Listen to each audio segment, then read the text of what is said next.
there cannot be any doubt whatsoever, at least not for me, after having interviewed so many experts from all different fields of science, doctors, virologists, epidemiologists, economists, lawyers, psychologists, psychiatrists. There cannot be any doubt whatsoever that what has been happening here for a year now is, when I first said this, some people kind of rolled their eyes and said, hey, nobody's going to ever agree with you.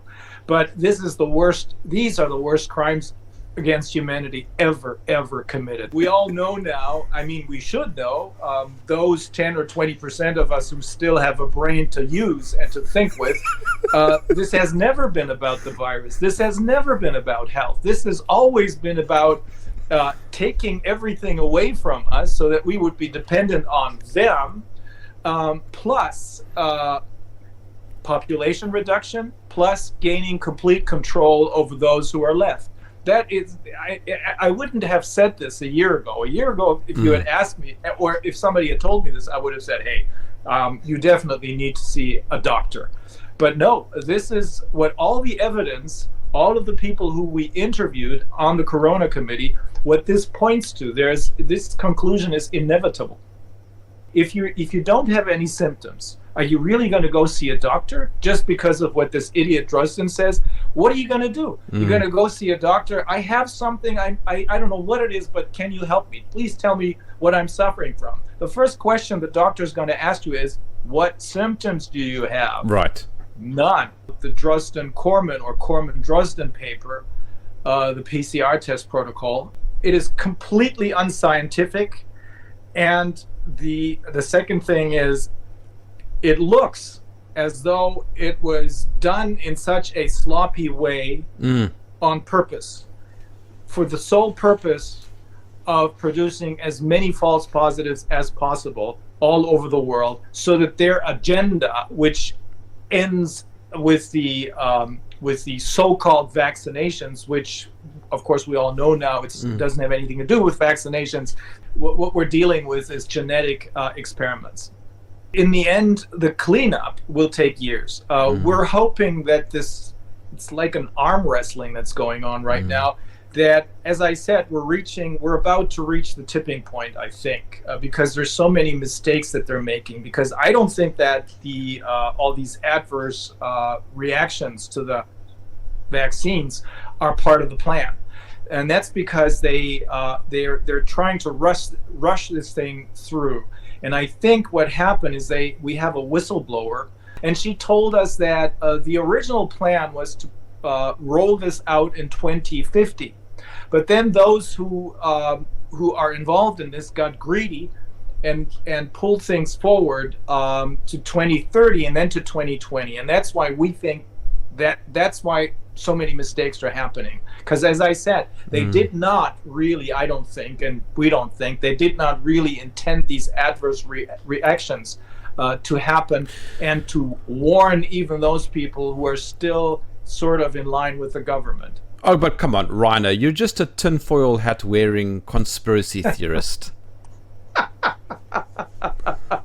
Yeah. Well, the thing is, we have the evidence. I know there's some people out there who may not quite work with actual evidence. Well, it's different with us, because we have been speaking to all these scientists and other people, over 100 in the meantime. It's happening globally, but in the end, it may very well turn out that we're going to have a special court, because maybe, and there's a lot pointing in that direction, maybe the national courts will not really be able to deal with this, because this is on such a magnitude, it's so big that it is very possible that we're going to eventually need to have something like Nuremberg 2. Who is they, and who are the culprits, or some of them at least? What we're dealing with is probably 0.00000 something 1% of the population trying to trying to gain control over the rest of the world. This is not about money, because this group of people, maybe 3,000, this group of people, they're the super rich. They have, in terms of financial assistance, they have much more than they need. They're not going to need to buy a 10th or a 3rd yacht or the 20th Maserati or whatever. So this is not really about money. It is about money, because they're using money in order to bribe people in the hospitals, the doctors, politicians. They're also using all kinds of psychological techniques in order to manipulate people, or they threaten people. Many politicians, some of them may be threatened, some of them may be getting bribed, but it's not really about money. They're using money as a tool. So what we think is what they're really up to is, you have to keep in mind that the very same people, a part of which we now call the Davos clique, the self-appointed political elite and the self-appointed corporate elite. That is part of the people who we're dealing with.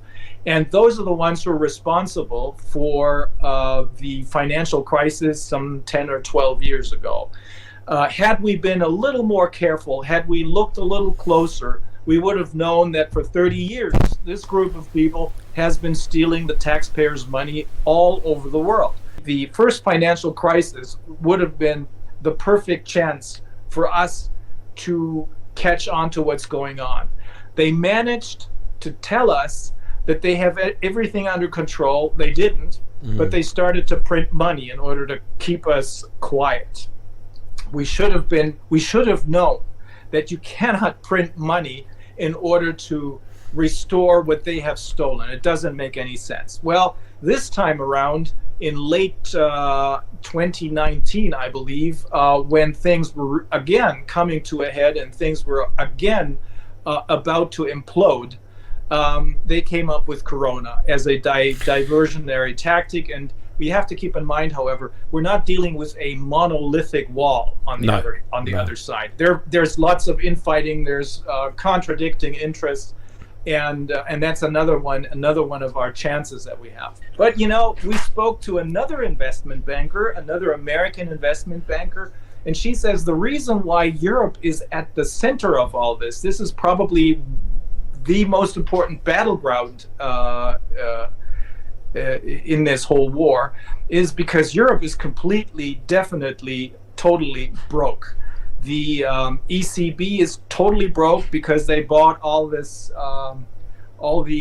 bonds and papers that are totally, completely worthless. And what's even more important, the pension funds, they're completely broke. Meaning, if people find out about this, that despite their spending so much money on their pensions, there's nothing left, that's all stolen, then we're going to have a real problem. And that's one of the reasons why they're trying to get Europe under control before people understand what's really going on. I think this is all about moral and ethics. It doesn't really have much to do with the law. In fact, one of the people who we work with says, in a better world, which we probably will have once this is over, we won't even need laws anymore, because people will understand, because they all have genetically a kind of a built-in sensor for what is right and what is wrong. All of the laws that we have now are one-size-fits-all laws. These globalized laws in particular are made by people who are so far removed from the reality of people's lives in their different regions that these laws are practically useless. They're using them in order to keep us under control. But in a better future, we will probably not need this, because if people are educated enough, talking about moral competence again, everybody will know what they can do and what they can't do. Or people will, in their respective regions, agree on certain terms of how to live together. We won't need these globalized laws anymore. Yeah, so in other words, there's going to be a move sort of towards sovereignty again. Yes. And back to the roots, so to speak. This globalism is what got us here. We ended up with global what do you call them? What do you call the WHO, the World Economic Forum? These are private global organizations which have taken control over the entire world. Private organizations run by the super rich. I think this is, once people understand this, it's not going to be too hard to turn the tables. Would you buy a used car from Bill Gates or from Klaus Schwab? I don't think so. I mean, just look at them. These people cannot be trusted. The most important thing is to just spread the information, spread the truth, spread the facts to as many people as possible. And don't waste your time on those people who are aggressively on the other side, who really want to get vaccinated. I mean, it's tragic, but we will not be able to save everyone. A lot of people will lose not just their livelihoods, but also their lives. Our hand is extended to them. So if they change their minds, they're always welcome to come aboard. But those 10 or 20% of the population that I think we are in the meantime, maybe more people are beginning to ask questions, still wearing their masks, not because they don't want to get into trouble, but those 10 or 20% of the population, we're the ones who will turn the tables. And that's why we have to focus on how can we do this best. And that's why we have to connect with each other. Also, this is surprising for me, but I think it makes sense. Also on a spiritual level, if we lose, that'll be the end of humanity, we believe. I mean, if we lose, it means we as humans lose to digitalism and to completely stark, raving, mad people. That's why we won't lose. We cannot lose because we must win. It seems like an incredibly difficult battle. I mean, just on a daily basis, never mind what you're dealing with, on a daily basis, I mean, it almost seems like it's an impossible battle ahead. Yeah, that's what they want us to believe. That's why they invested so much money and so much effort into the mainstream media. But as far as I can tell, if I look at Germany, it's the reality is completely different from what they're trying to make us believe. Whenever I, for example, need a cab in order to go someplace in Berlin or here in Göttingen or any other place, and I think I've spoken to at least 100 cab drivers. Almost all of them, one exception, that was last weekend, almost all of them immediately tell me that, of course they know this is stupid, the mask is not doing anything, and they're not just doing this intuitively. Many of them are actually well informed because they're not watching public television. They're getting their information from the independent alternative media. The old media are pretty much dead. Just like with every flu season, people get sick, people get seriously sick, and some people die. And what happened in Italy, in Bergamo, for example, or in New York, is probably, this is the result of many of the doctors who we spoke with, Italian doctors and people from New York, is probably more a result of malpractice than it is a result of the flu or the coronavirus, if you want to call it that. But of course, none of us, we all agree there's something out there, because if it weren't, then people wouldn't get sick and people wouldn't die. But as it turns out, the infection fatality rate of whatever is going on is no higher than that of the common flu. Even the WHO says it's 0.14%, and that's probably in line with the common flu. Even the newest study that I think was published a couple of days ago by John Ioannidis points to an infection fatality rate of 0.15%. So that's still in line with the common flu. There's only 0.000 something, 1% of the population trying to gain control over all of us. We are, if it is 10%, we're the best ones. I don't want to sound arrogant in any way, but I think this is true. And the rest of the people, those who are falling in line, those who even want to get vaccinated, as I said earlier, it's tragic, but there's nothing much we can do about them. They do not really play a role. It's tragic, but we cannot save everyone. They don't play a role for the other side at all. You know, the only role they play for them is that of cannon fodder or guinea pigs. What can you recommend? What do you suggest people do? I mean, let's be pragmatic here for a second. What can people do to change things? The most important thing, as I said, is to get as much information as possible, to spread it as far as possible, and I think that's only possible if as many people as possible connect worldwide, because that gives a certain strength which goes far beyond that of the ability to exchange information. I think this is, even though it may sound stupid, this is strength on a very spiritual level. I'm not a religious person, but I have come to believe that there is more. There are different levels of awareness beyond the rational stuff. Yeah.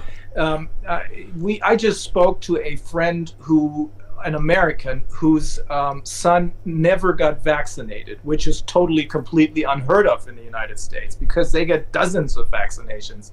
They're the most vaccinated people in the world. And she says, and there are other people in her family who made sure that their kids didn't get vaccinated either. And she says, my child, he's 18 years old now, my child has certain sensibilities which most other people don't have. And even if I see him in a group of people, he seems different. It's almost as though there's a light shining. So what I'm trying to tell you is there is a level of cooperation which goes beyond the rational idea of cooperation, and this has to do with spirituality. And I think that's why it's so important to connect. There's a crystal ball in front of you, Reiner. What do you see? I see a much better world at the end of this tunnel. There is a light at the end of this tunnel, and that's a much better world because most of the things that we have come used to, our way of life, is very destructive, both on a personal level and on a global level. There's too much injustice, and there's too many people trying to take advantage of other people. That will change. That's the light at the end of the tunnel I can see. It probably also has to do with my legal hero. His name, he's a former Supreme Court Justice of the United States Supreme Court. His name is Louis Brandeis. 100 years ago, he took on two monstrous, large industries, the financial industry and the oil industry. And he said, because they were trying to cover everything up, and he said, sunlight is the best of disinfectants. And that is still true today. So the light at the end of the tunnel is the sunlight that we need in order to see what's going on and change things for the better. It's been working already. There has been progress. You have to look at the bright side. There has been progress because more and more people are beginning to wonder. That in itself is progress. We're winning some of the court battles. We will win many more. Many people are connected with each other, as you said, who would never have believed. I wouldn't have believed that I would be speaking to you, for example, and that I would be having fun speaking to you. Yeah. Some of the lawyers who we work with are just great people. Not those idiot lawyers who you wish didn't exist, but really good people who are not in it for the money, but who are in it for the cause. And so many other people from all walks of life, and it tells me that I've wasted my time when, for example, I went to dinner parties, small talking all the time. Right. That was a waste of time. I'm never, ever going to do that again. Maybe one day history will look back on us fondly. I think so. Absolutely.